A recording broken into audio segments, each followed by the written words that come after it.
This episode is part 3 of a 4-part series.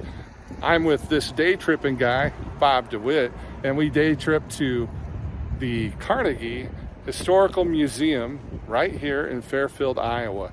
And Bob, what are we going to see on this episode? You're going to get a look at what it looked like at the turn of the last century at an apothecary, a drugstore.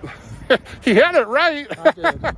That's right. And a few other things that the curator and director Jake Schmdit will show us. And this episode is brought to you by Griner Auto Body of Washington, Iowa, using state-of-the-art techniques and decades of experience to get your car back on the road after an accident.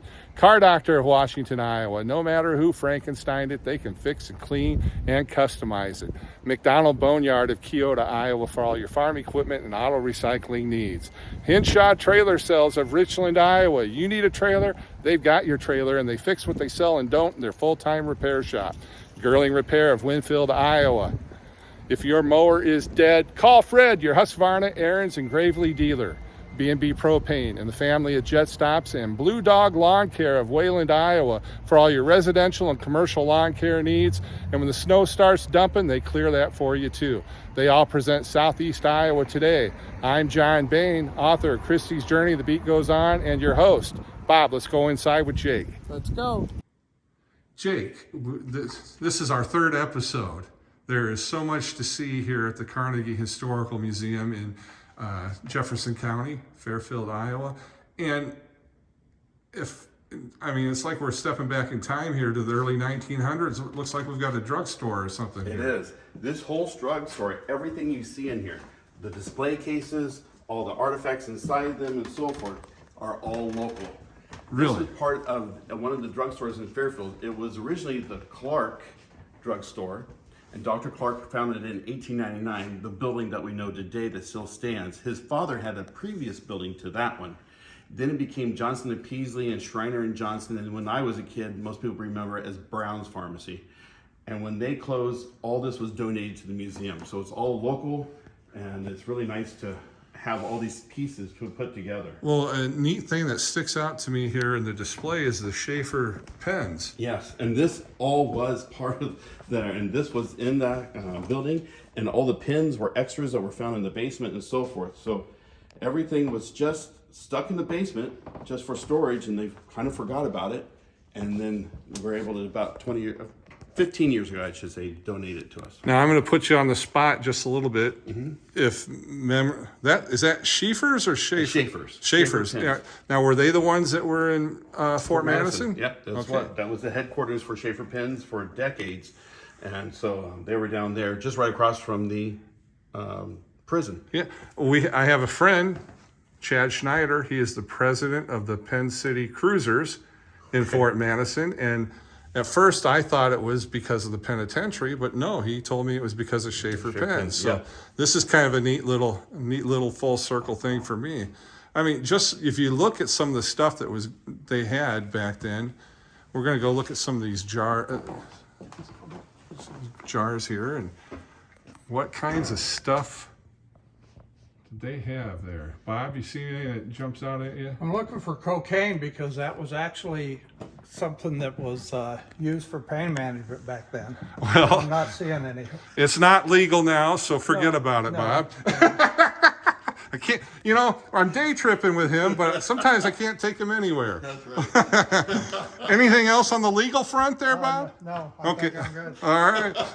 Well, obviously you could get a lot of different things at the pharmacy. Yeah, a lot of different things. Yeah. We even had to have the state fire marshal from Des Moines come down because he went through all the bottles for us, checking in to make sure everything was safe. And some of the stuff wasn't, so that was hauled out of here. Okay, and what did he do with that?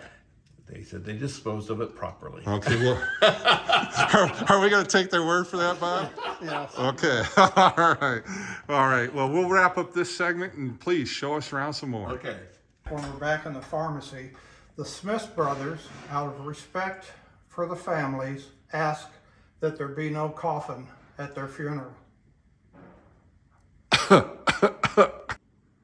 Jake, now we're in an important section that involves Jefferson County and Fairfield, and that is the time back in the 1860s, the War of the Rebellion as it Right. was called back then, as we now know it today as the Civil War. Yes, and that's what's interesting is because here in Jefferson County, the first gentleman to get killed in the South from Jefferson County was George Strong. And you have a photo of George. Yes. I want to get that here for the folks to see. So George Strong, do you know how old he was? I don't. I'm sorry. He was obviously a very young man. Yes, very young. I think probably no more than 21. Wow. Also, the flag that you see here is actually flown here in Fairfield when Lincoln was running for president. The uniform also is from Fairfield.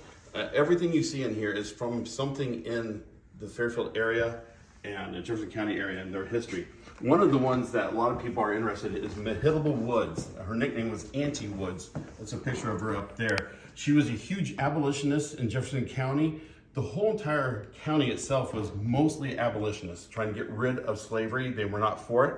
It was a very touchy situation because even though you might be all for it, it just took one person to turn on you and you could go to prison if you were against it and so forth. She started taking deliveries. We know of 3 that she took down south to the war front and with the permission of the United States government to do deliveries for the men down on the front in the south.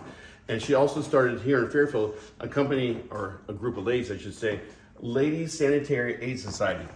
One of the things they did on the side was knit over 1,000 pairs of these original stockings for the war effort. And these were from the 1860s. And then they would deliver them down on their own down south for that. That's incredible. And you know, one of the things that I see too is all 3 of us are pretty big boys, and we wouldn't fit in those socks or that uniform. Not at all. More people were very skinny back then and so forth, and yeah, a lot of difference, I should say. So I also understand the Underground Railroad Yes. was prevalent here. Very prevalent. It's interesting because Missouri was a slave state. Iowa was not. So right below us is Van Buren County, and in Van Buren County it was heavily populated with Underground Railroad history. If you were familiar with the Pearson House and stuff like that down south, they had lots and ways to get up all the way through Birmingham, Iowa, and so forth up to Jefferson County. So what's interesting, if you come with me, I'll show you a little bit of information over here. This is more about Nancy and James Yancey. Okay. They were freed black slaves that even went to Oberlin College in Ohio. They were graduates of them at that time. They came here to Fairfield to help quickly advance getting people north and so forth. It's interesting because she, even though she was more highly educated than most women probably in this town, she was not allowed to have a normal job because of her color. So she went and had a home cleaning, washing and cleaning. She had 5 employees that helped her, and they did this kind of behind the scenes because at the same time her husband was a barber. And you come on this side, John, you'll see this is more information about James Yancey. And so it's interesting, he was he did haircuts on the side, but his real thing was trying to sell the Hitchcock Bible. And the Hitchcock Bible, this is a picture of it right here. We actually have 2 of them in hand. The Hitchcock Bible was a highly illustrated Bible. It was quite expensive at the time. In the 1860s, it was $40, which would be about $500 today in value. And so he would only, the thing we could find out, he went north every time he was trying to find places for people to hide and so forth on the Underground Railroad. He would only try to sell this we could find anywhere north. So right above us, we're in Center Township, and then right above us is Black Hawk Township and then Penn Township that goes right up into Washington County. It's interesting, if you look at this map here, every yellow, green, pink, blue, all those were actual places that we know that he sold the Bible to, that accepted it. And they were also places that negotiated and said, yes, we'll let you have somebody stay in our barn and so forth for the day and then go north at night. This one here is the Henshaw family. If you look at the green rectangular part in the upper part of the Black Hawk Township, this actual window came off the house when they tore it down from where it was there. And then if you go over to this window sash, this one here is from the Stubbs, DP Daniel Stubbs. He was a lawyer, and this was from his house. On the top right of that window in that picture, this is the actual sash that was from there. And so when they tore the house down, they gave that to us also. And it's all connected because also one of the other persons here in town was Mr. Slagle, Christian Slagle. He had a farm out north of town, which was one of the places to stay. This was part of the house in 1974 when they tore the house in town down. This was a part of the house that we still have. So a lot of different connections. And one thing too, so we'd like to really thank First National Bank. When they closed 2 years ago, they gave us so much history. One of the things we found, all the weird things that was in there, was an actual check made on the First National Bank to James Yancey from Senator James Wilson for the $40 for that Bible. So it kind of puts all the pieces of the puzzle back together. That's amazing. And also one thing, John, I want to point out. So Junkin, W.W. Junkin, William Junkin, he was the publisher of the Fairfield Ledger. This was his high chair. That's why we put it in there. But what was so important is because he was so gung-ho about getting rid of slavery that in 1866, James Yancey went to Des Moines and gave a speech in front of all of Congress. And the next day, the speech is all on the front of the Fairfield Ledger. And that's the whole entire copy of the ledger right there. Wow. So that gives you kind of a preview of what was happening here, because the ultimate goal was to get from here, and for the most part, towards Cedar Rapids or over towards Muscatine, and then they get on boats heading north, trying to get further away. Because even though you were a freed slave and you got them over into a free state, unfortunately, the government still allowed people to come up and get their people and take them back. So they had to get out of here as far as possible. So that's why it was happening. There's so much history here. Yeah.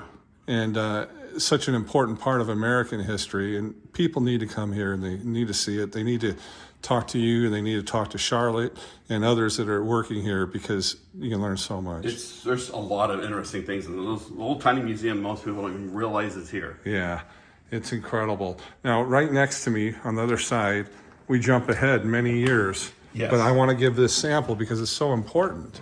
Tell us about this. So in town here, John Carlson, he from here in Fairfield, he made all these different dioramas for us. And they're very interesting to look over. And he tried to get as detailed as possible.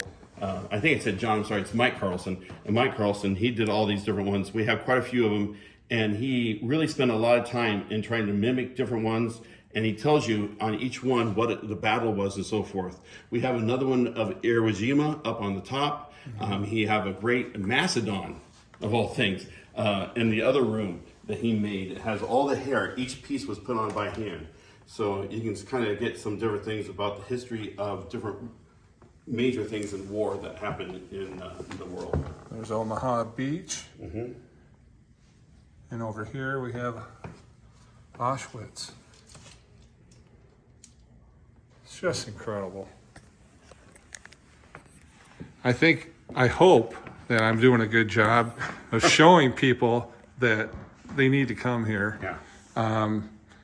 If you were going to tell someone one reason that it's important they visit Fairfield and the Carnegie Historical Museum.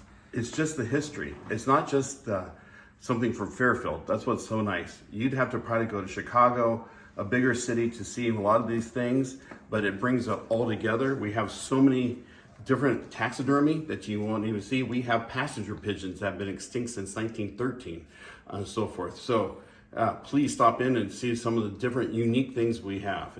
There's quite a bit. There is quite a bit. This is episode 3. We're wrapping it up. Jake, thank you. Incredible place. It really is. Boy, Jake is a walking encyclopedia, isn't he?